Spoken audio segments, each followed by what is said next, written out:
Good afternoon, everyone. Time for another gold and silver update. I'm JR. Thanks for joining me. Today is the 25th day of April 2019. Let's look at the gold market. We're going to do a quick turbo analysis. We're going to try to keep it under 5 minutes. We'll do the gold, silver, platinum, as well as the Dow Jones.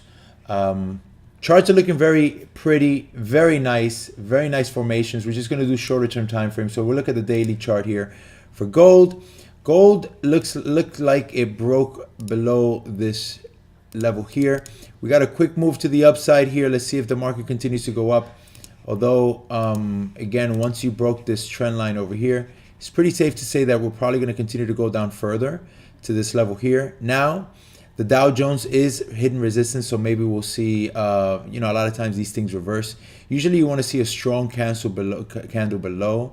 We saw this candle right here, which is a really strong candle here, and it actually closed below this, but it didn't really close too far off before this. So again, it's really all about the algorithms. Are the algorithms going to respect this trend line or respect that trend line? If this is the trend line here, again, we didn't really get a solid close below this level. It would have been nice to get a candle like this, but over here, signaling lower. But ultimately, it does look like it broke support and will probably continue to go down a little bit further down, right? That's for the gold market. Let's look at the silver market.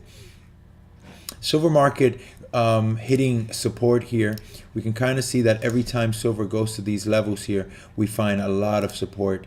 So again, we will assume that we're going to continue to find support, especially after a big move like this. You saw it back here. Again, we hit this level here, the 1370 all the way up to the 1429 level. So this is really the area right here, right here. That's the box, and you can see after the big move up, what did we do? We came back down. Resistance now turned support. This held up, came down, and it just continued to go higher. I would expect the same thing here from here. So again, big move up, come down, hit support, resistance now turned support, and now the next move is, I would assume, up here. Can we continue to go down further? Absolutely. Can we break support? I mean, we've had a lot of tests of this level here, and it doesn't, the more times we test a level, the more likely it is that we break the level. But ultimately, we've also broken a lot of resistant levels. So really, at this point, this is an accumulation game, guys. You want to start buying here. If you can buy silver under 15 bucks, I think that's a phenomenal deal. We got to look at the downside here. The downside doesn't look like too much. Let's say this level here breaks at around 1390 or 1375. If this level breaks and this thing goes to $12 or maybe even $11 or maybe even $10, you got to remember this is a phenomenal price here for silver when you got a high of $50, and this is a commodity. Commodities in general are all at their all-time lows. So again, I am looking to continue to consume and continue to add to the silver positions here at these levels. I really like silver, and I think I think for the most part, every market that you can buy at a low, all you have to do is wait. And if you have the waiting power, you will get rewarded. I definitely see silver above $50, $60, especially the way the economy is going. So let's look at the platinum market. Platinum market, again, fell below this level here, and then it had a quick move to the upside. Platinum really follows oil, and you can see here that platinum has tested this level here a few times. And every time we come down to these levels, we see big spikes up. So the question is, are we going to break this level here of 750, or are we going to break this level here? I think if we break the 950, the $1,000 barrier, I think this could be a big run for platinum to continue to go much higher.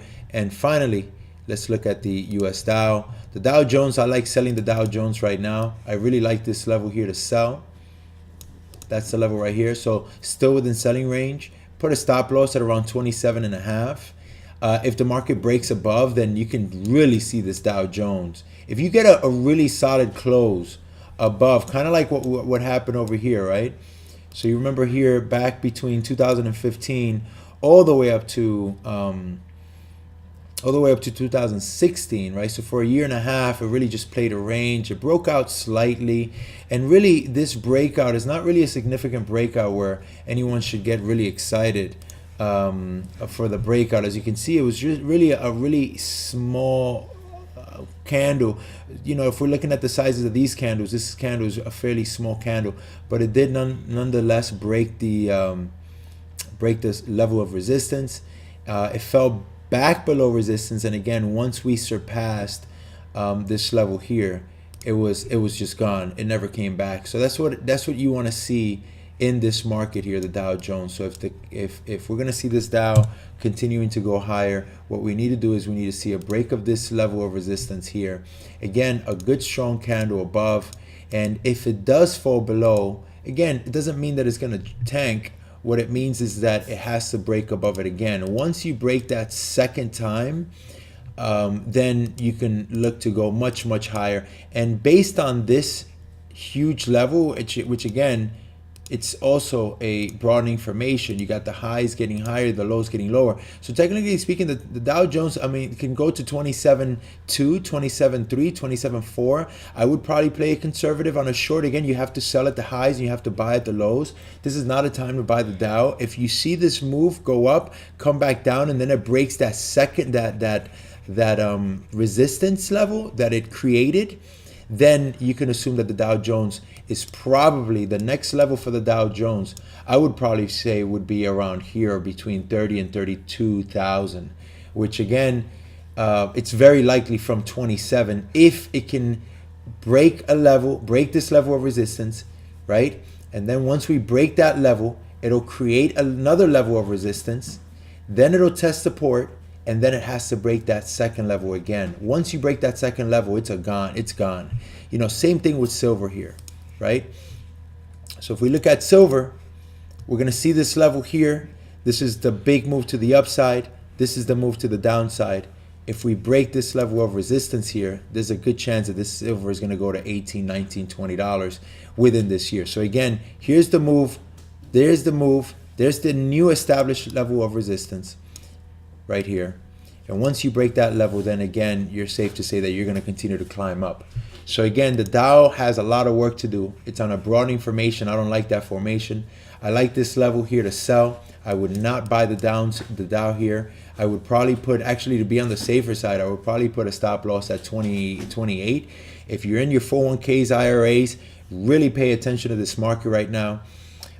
Because we're at a crossroads right now, and for the most part we've been at crossroads here for quite some time. So again, you had this big move to the upside. Everybody thought that this was going to be the move down, but again, it turned out to be a broadening formation. So again, the markets are very tricky, but don't let the moves, the daily moves, affect your long-term positions here, because at the end of the day, we can kind of see what's coming. These are ugly candles on the monthly chart, so I do expect much lower moves down to the 18 level, and most likely even lower to the $13,000-$14,000 level down here. That's what I'm expecting here within the next couple of years. So let's see what happens. I hope you all have a great weekend, and I'll see you guys next time. Bye bye.